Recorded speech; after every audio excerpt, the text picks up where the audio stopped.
Les amis, je voulais vous parler un petit peu de l'essai qu'on a en ce moment. La nouvelle Renault 4 e-Tech, donc voiture 100% électrique, avec un petit côté néo-rétro, mais on va faire le tour tout de suite. Donc la nouvelle Renault 4 avec la motorisation 150 chevaux, c'est la version qu'on a la chance d'essayer. Et voilà, Renault voulait garder un peu ce côté néo-rétro de ce nouveau modèle. C'est pour cette raison qu'on va retrouver des éléments comme cette calandre, alors qui aujourd'hui est rétro-éclairée, mais qui, voilà, d'aspect, sur la face avant, on a vraiment l'impression de retrouver la Renault 4 d'antan. On a également, sur le 3/4 avant, l'impression de retrouver vraiment ce vieux modèle. Il y a plusieurs éléments qui ont été gardés, notamment ce toit légèrement bosselé. On a vraiment pas mal d'éléments. Donc je vous mets quelques images pour qu'on puisse faire le tour de ce design extérieur.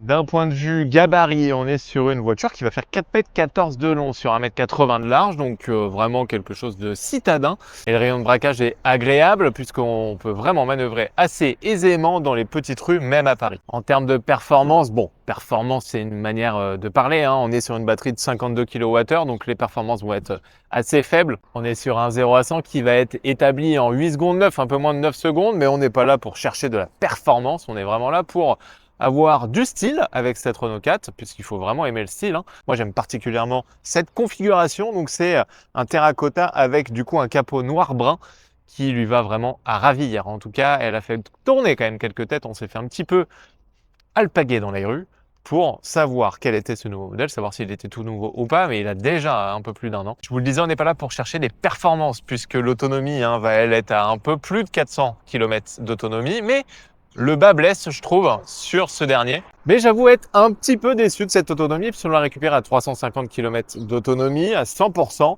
et on a juste fait un trajet, 70 km aller-retour, et on a utilisé plus de 50% de la batterie. Alors, on était sur autoroute à 110, certes, mais voilà, un petit peu déçu de cette autonomie, sauf ce matin en ville, à Boulogne, malheureusement pour la ramener. Bon, sachez quand même que cette voiture se régénère, hein. Vous avez 3 niveaux de régénération, et en plus, nouveauté, vous avez également un one pedal sur cette Renault 4. Et alors, niveau prix, qu'est-ce que ça donne? Ça donne une R4 à partir de 33 000 euros, un peu plus, 33 500, et jusqu'à 37 500 euros, bon, ce qui n'est pas rien. Mais voilà, vous avez quand même un modèle qui est aujourd'hui iconique, néo-rétro, plutôt sympathique en termes de configuration, et surtout qu'on voit encore très peu dans nos rues. Donc, à vous de choisir si vous allez niveau tarif, aller sur cette R4 ou sur un modèle concurrent. À bord de cette R4, c'est quelque chose qu'on connaît déjà, hein, notamment ce petit côté matelassé qu'on peut retrouver chez la R5. On a également ce volant, ce commodo et levier de vitesse, cet écran, tout ça provient de la R5. Donc rien de nouveau à ce niveau-là. Également les boutons, la climatisation, tout ça, voilà, on connaît déjà un petit peu. On a ce toit qui est légèrement matelassé et qui est plutôt agréable. Peut-être qu'un petit toit panoramique aurait été agréable pour améliorer la luminosité à bord. Mais sinon, voilà, un intérieur que j'apprécie tout particulièrement, surtout dans cette finition jean.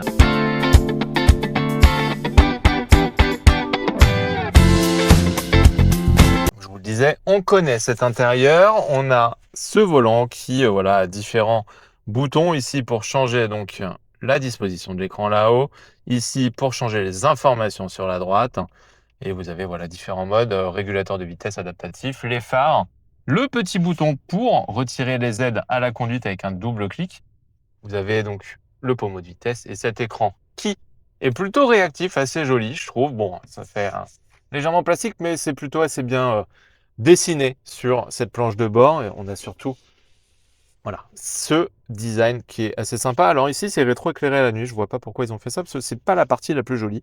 Mais vous avez un petit peu de rangement, de prise USB-C ici, et surtout de magnifiques sièges. Bon, et à l'arrière, qu'est-ce que ça donne? Alors, on est un peu à l'étroit, pas forcément en hauteur, hein, mais alors, mon siège est réglé donc à l'avant à ma taille, 1,87 m, vous le savez maintenant. Mais là, voilà, j'ai les genoux dans le siège, j'ai les pieds en dessous qui touchent vraiment le siège également, donc j'ai pas forcément de place. Donc voilà, petit gabarit à l'arrière, pas plus d'1 m, je pense 70, même 65. Donc parfait pour balader les enfants, etc. Mais si vous prévoyez de partir en week-end avec cette R4 avec que des grands gabarits, ça risque d'être compliqué, surtout si vous avez pas mal de route. Sinon, cette sellerie est plutôt agréable. En termes de rangement, on a les contre-portes, on a les petits dossiers à l'arrière des sièges et on a surtout 2 prises USB-C. Et on a plein de petits détails, donc jean et couture un petit peu doré, cuivré et surtout ça que j'aime beaucoup. Ça rappelle vraiment le jean, ces boutons un peu pression et ça donne à cet intérieur un petit peu plus de caractère. Bon, par contre, ce qui est pas mal sur cette R4, c'est quand on roule en termes de conducteur et même en termes de passager, on a quand même des très bonnes suspensions, on a un bon amorti, on a une très bonne acoustique également, même sur autoroute. Donc, c'est plutôt agréable à vivre au quotidien et à la conduire au quotidien. Donc, ça, c'est un vrai bon point pour la Renault 4. Et vous pouvez quand même partir en week-end puisque le coffre que vous voyez ici fait 420 litres. Donc, de base, avec un petit sous-coffre pour ranger vos câbles. Et c'est surtout qu'en rabattant les sièges, vous avez quand même un peu plus de 1400 litres de rangement, donc plutôt agréable et même plutôt pratique pour partir en week-end. Bon, vous l'aurez compris, j'ai beaucoup aimé l'intérieur de cette Renault 4 e-Tech. C'est plutôt agréable à conduire, agréable également en tant que passager de par son acoustique et ses suspensions. L'ambiance intérieure est, je trouve, assez réussie avec cet intérieur jean. Par contre, voilà, petit bémol, je trouve, sur l'autonomie, elle aurait, je pense, voulu et aurait dû avoir une plus grosse batterie, surtout une plus grande autonomie, ça aurait été quand même plus sympa pour cette voiture de faire un peu plus de route, même si ce matin, voilà, on était quand même pas loin des 18 kWh de consommation. Mais en termes d'autonomie, voilà, sur du 50-70, on perdait pas trop d'autonomie. Par contre, dès que vous dépassez les 70-90, là, vous allez vraiment taper dans l'autonomie et du coup, dans la batterie restante pour votre trajet, et ça peut nuire du coup pour votre périple. Bon, j'espère que ce petit essai vous aura plu, très léger. On enchaîne les essais sur cette fin d'année. Donc, on ne peut pas faire des longs formats à chaque fois sur toutes les voitures. Donc, j'espère que celui-ci vous plaît.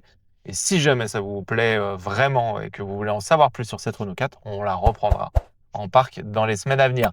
À très bientôt pour une nouvelle vidéo. Pensez à vous abonner.